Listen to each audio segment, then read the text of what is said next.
Hello दोस्तों, कैसे हैं आप सब। आज हम लोग देख रहे हैं 30 important GK question Uttarakhand APO exam के लिए। एग्जाम से पहले यह क्वेश्चन आपके लिए काफ़ी हेल्पफुल होंगे। पहला क्वेश्चन है, एफएटीएफ का हेडक्वार्टर कहाँ है।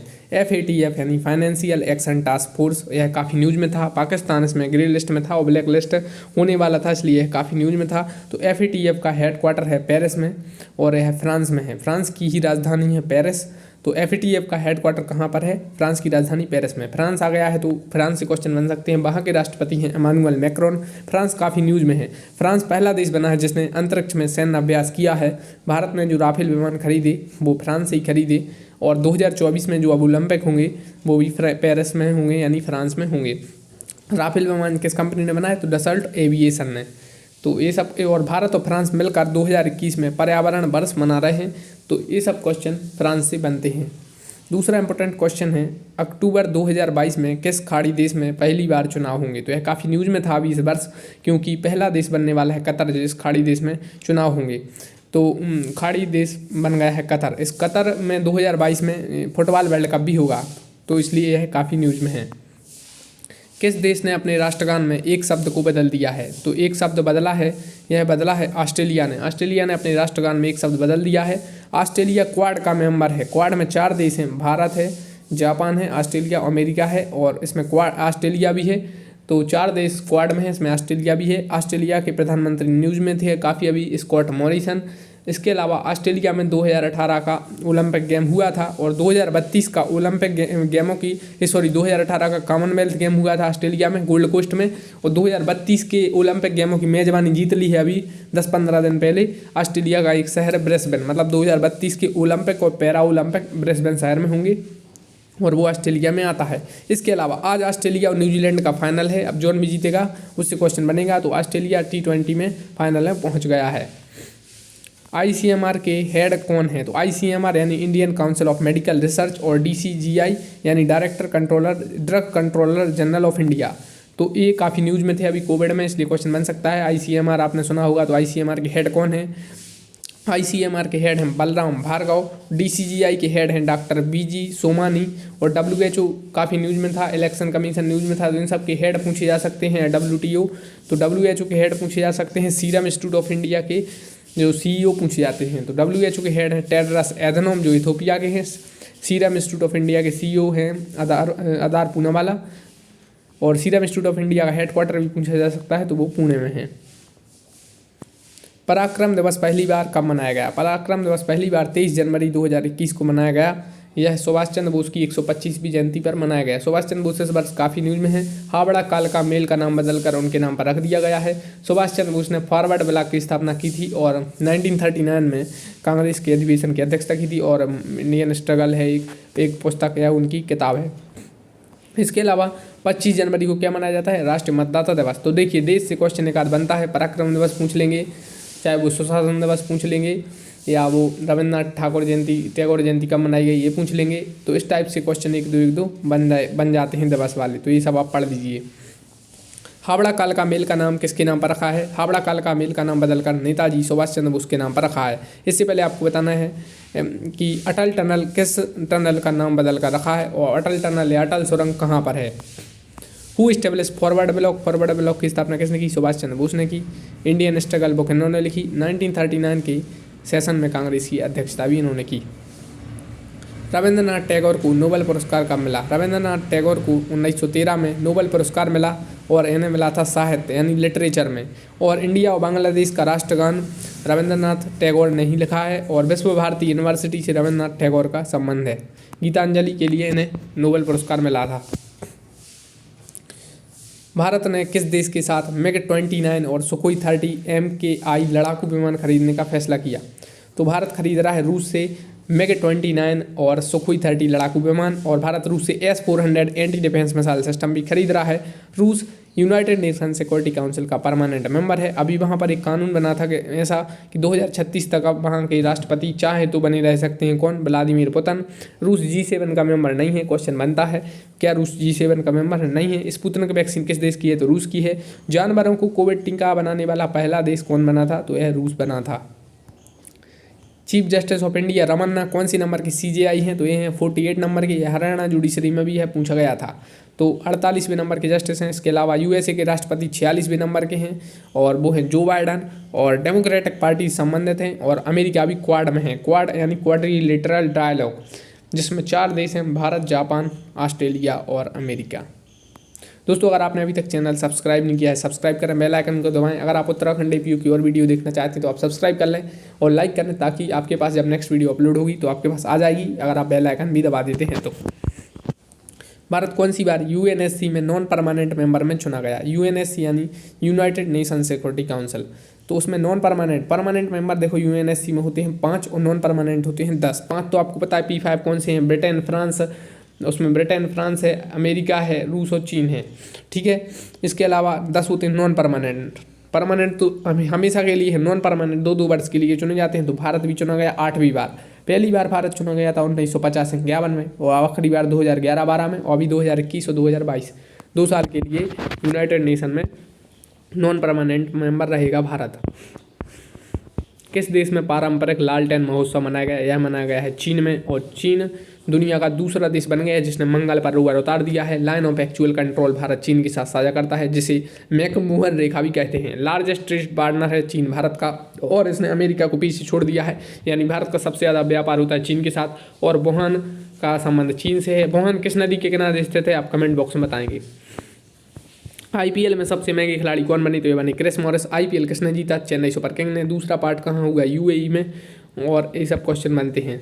नीरज चोपड़ा ने कितने मीटर का भाला फेंका? इन्होंने 87.58 मीटर का भाला फेंका, यानी जैवलिन थ्रो किया, और इन्हें गोल्ड मेडल मिला। और इन्हें अभी भारत वो खेल रत्न पुरस्कार, जिसे अब नाम बदल दिया है, राजीव गांधी खेल रत्न पुरस्कार था, उसका नाम बदलकर मेजर ध्यानचंद खेल रत्न पुरस्कार हो गया है। इन्हें उस अवार्ड से सम्मानित किया। और 7 अगस्त को, जिस दिन इन्होंने भाला फेंका था, इस दिन एथलेटिक्स महासंघ ने भाला फेंक दिवस मनाने की घोषणा की है। और भारत ने ओलंपिक में 7 मेडल जीते, और पैरा ओलंपिक में 19 मेडल जीते और रिकॉर्ड बनाया पैरा ओलंपिक में। तो यह क्वेश्चन बन सकता है कि भारत ने ओलंपिक में कितने मेडल जीते। यह क्वेश्चन हरियाणा जुडिशरी में भी पूछा गया था। नेपाल, चीन, Bangladesh, Myanmar, Maldives, Japan, Australia क्यों न्यूज में थे? नेपाल इसलिए चर्चा में था, वहाँ का जो संसद वगैरह भंग हो रही थी, राष्ट्रपति प्रधानमंत्री वगैरह न्यूज़ में थे वहाँ के।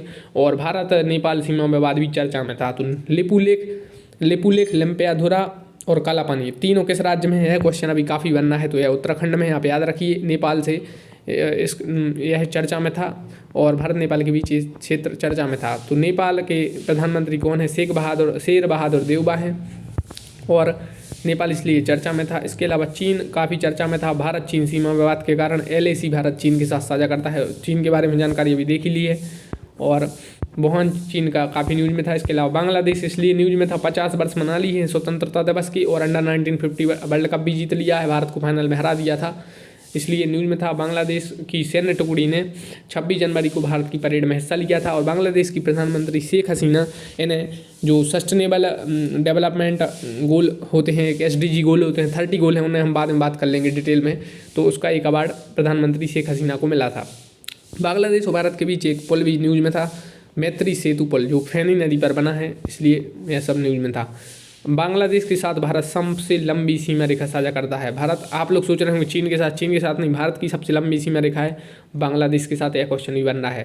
अब म्यांमार इसलिए न्यूज़ में था, म्यांमार में भारत का पड़ोसी देश है, और यहाँ पर हो गया था तख्ता पलट, और म्यांमार को भारत ने INS सिंधुवीर एक पनडुब्बी दी थी, और एक तूफान आया था तुकाते, जिसने काफ़ी तबाही मचाई थी अरब सागर में। उसका नामकरण किसने किया था? म्यांमार ने। और आंग सान सू की का संबंध भी म्यांमार से है। और मालदीव इसलिए न्यूज़ में था, यहाँ के विदेश मंत्री थे, उनका मुझे नाम, हाँ, अब्दुल्ला शाहिद। तो उन्हें यूनाइटेड नेशन जनरल असेंबली, यानी संयुक्त राष्ट्र महासभा जो 76वां उसका सत्र हुआ था, उसके वो अध्यक्ष चुने गए थे, और भारत ने भी उनका समर्थन किया था। अब बात करते हैं जापान क्यों न्यूज़ में था। देखो, जापान के प्रधानमंत्री पहले थे शिंजो आबे, फिर बने योशिहिदे सुगा, वो बदल गए, फिर बन गए फूमियो किशिदा, और फूमियो किशिदा बने। और इसके अलावा जापान क्वाड में भी है, भारत, जापान, ऑस्ट्रेलिया, अमेरिका है जिसमें। और जापान के जो पूर्व प्रधानमंत्री थे शिंजो आबे, उन्हें भारत ने पद्म विभूषण से सम्मानित किया, इसलिए जापान न्यूज़ में था। SCRI है एक सप्लाई चेन रेसिलेंस इनिशिएटिव, उसमें भारत भी है, जापान भी है, और ऑस्ट्रेलिया भी है। अब ऑस्ट्रेलिया क्यों न्यूज़ में था? SCRI में ऑस्ट्रेलिया भी है, SCRI में क्वाड में भी है ऑस्ट्रेलिया, प्रधानमंत्री भी ऑस्ट्रेलिया के न्यूज़ में थे, स्कॉट मॉरिसन। और ऑस्ट्रेलिया 2032 का जो ओलंपिक गेम है वहाँ पर होंगे, तो ये सब इसलिए न्यूज़ में था। भारत और किस देश के बीच उत्तराखंड के रानीखेत में डस्ट लेक 2 अभ्यास आयोजित किया गया? तो यह उज्बेकिस्तान और भारत के बीच किया गया। जापान के नए प्रधानमंत्री कौन है? फूमियो किशिदा है। जापान क्वाड में है, SCRI में है, G20 में भी जापान है, G7 में भी जापान है और पद्म विभूषण जापान के पूर्व प्रधानमंत्री को मिला। सीरिया के चौथी बार राष्ट्रपति कौन बने? बशर अल असद बने हैं सीरिया के चौथी बार राष्ट्रपति। और कनाडा के तीसरी बार PM कौन बने हैं? Justin Trudeau. ममता बनर्जी कौन सी बार पश्चिम बंगाल की मुख्यमंत्री बनी? तो तीसरी बार। जी देखिए, नए मुख्यमंत्री, नए राष्ट्रपति या WTO के नए हेड या कोई भी जो न्यूज़ में है संस्था, उसके जो नए हेड बनते हैं वो सब आपको पढ़ना है। तो नए मुख्यमंत्री आप पढ़ लीजिए जितने भी बने हैं। 2024, 2028 और 2032 का ओलंपिक गेम्स कहाँ पर होंगे? 2024 के ओलंपिक्स गेम्स फ्रांस में होंगे, 2028 के अमेरिका में होंगे और 2032 के ऑस्ट्रेलिया में होंगे। 2024 वाले होंगे पेरिस में, 2028 वाले होंगे लॉस एंजलिस में और 2032 वाले अभी देखा था ब्रिस्बेन शहर है एक ऑस्ट्रेलिया में। और गोल्ड कोस्ट में 2018 में क्या हुए थे? कॉमनवेल्थ गेम हुए थे। 2022 का फुटबॉल वर्ल्ड कप कहाँ पर होगा? यह कतर में होगा, जहाँ पर खाड़ी देश बन गया है, जहाँ पर पहली बार चुनाव होंगे। तो कहाँ कतर में चुनाव भी होंगे 2022 में पहली बार, और फुटबॉल वर्ल्ड कप भी होगा। और 2022 में इंपॉर्टेंट इसलिए भी है, कॉमनवेल्थ गेम भी 2022 में होने, वो होने यूनाइटेड किंगडम यानी बर्मिंघम में। बर्मिंघम एक शहर है। IPO का फुल फॉर्म क्या है? IPO आप काफ़ी देख रहे होंगे न्यूज़ में भी, TV में भी, एडवर्टाइज में भी। ये IPO है क्या आखिर? IPO का फुल फॉर्म है इनिशियल पब्लिक ऑफरिंग। काफ़ी कंपनी के अभी IPO आ रहे हैं। कोविड-19 का फुल फॉर्म आप कमेंट बॉक्स में बताएंगे। इजराइल में दूतावास खोलने वाला पहला खाड़ी देश कौन बना है? तो यह बना UAE। UAE वही UAE है जहाँ पर अभी IPL हुआ था और 2020 वर्ल्ड कप भी हो रहा है। UAE और UAE ने होप मिशन लॉन्च किया था, यानी एक मंगल मिशन था और खाड़ी देशों में पहला देश बन गया था UAE, जिसने मतलब ऐसा कोई मिशन लॉन्च किया है। इसके अलावा UAE पहला देश बना है क्या, जिसने इजराइल में अपना दूतावास खोला है। इजराइल आ गया है तो इजराइल के नए प्रधानमंत्री नफ्ताली बेनेट हैं। इजराइल में Iron Dome anti defence missile system है, वो काफ़ी न्यूज़ में था।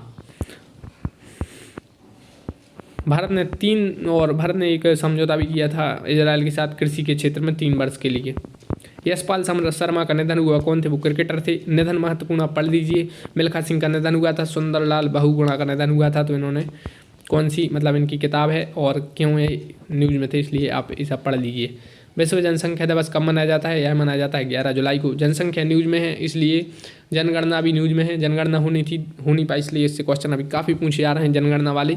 तो आप जनगणना वाले क्वेश्चन थोड़ा आप डिटेल में पढ़ लीजिए। NHRC जो न्यूज़ में था उसके अध्यक्ष कौन है? तो NHRC के चेयरमैन होते हैं और वो हैं जस्टिस अरुण कुमार मिश्रा। विश्व मानवाधिकार दिवस आप बताइए कमेंट में कब मनाया जाता है। हाल ही में कौन भारतीय मूल की महिला अमेरिकी राष्ट्रपति जो बाइडेन की वरिष्ठ सलाहकार नियुक्त हुई? तो वो है नीरा टंडन। भारत तथा बांग्लादेश के बीच मैत्री सेतु पुल का उद्घाटन किया गया। यह पुल किस नदी पर है? यह है फेनी नदी पर।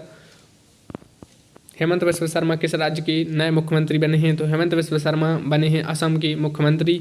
और न्यू CM कहाँ के बने? केरल के बने, कर्नाटक, पश्चिम बंगाल, उत्तराखंड, पुडुचेरी और भी राज्यों के बने। तो आप नए बने जो वो पढ़ लीजिए। पूरे 29 पढ़ने की कोई ज़रूरत नहीं है। पूरे 29 गवर्नर, जितने भी 28 गवर्नर हैं, मतलब 28 राज्य हैं और 8 जितने भी केंद्र शासित प्रदेश हैं, पूरे पढ़ने की आपको ज़रूरत नहीं है। इसके अलावा नए गवर्नर, नए प्रधानमंत्री, नए राष्ट्रपति जहाँ के भी बने आप पढ़ लीजिए। विश्व पृथ्वी दिवस कब मनाया जाता है? तो पहले ही बता दिया था आपको, ऐसा नहीं पढ़ना है। 22 मार्च, 22 अप्रैल और 22 मई। 22 मार्च विश्व जल दिवस, 22 अप्रैल विश्व पृथ्वी दिवस और 22 मई विश्व जैव विविधता दिवस और 21 जून को क्या मनाया जाता है आप कमेंट बॉक्स में बताएंगे। दहला बांध किस देश में है? दहला बांध है अफगानिस्तान में और यह काफ़ी न्यूज़ में था। चाबहार बंदरगाह किस देश में? चाबहार बंदरगाह है ईरान में। ईरान अमेरिका न्यूक्लियर डील के कारण ईरान चर्चा में था। ईरान के नए राष्ट्रपति भी बने हैं इब्राहिम राइसी। ईरान ने अपनी मुद्रा का नाम भी अभी चेंज कर दिया था, उसका नाम बदल कर तोमन कर दिया था। और कासिम सुलेमानी का संबंध भी ईरान से था। तो दोस्तों आप वीडियो लाइक करिए, चैनल सब्सक्राइब करिए। आप सब्सक्राइब कर बेल आइकन भी दबा दीजिए ताकि आपके पास नेक्स्ट वीडियो आ जाए। Thanks for watching the video. Thank you.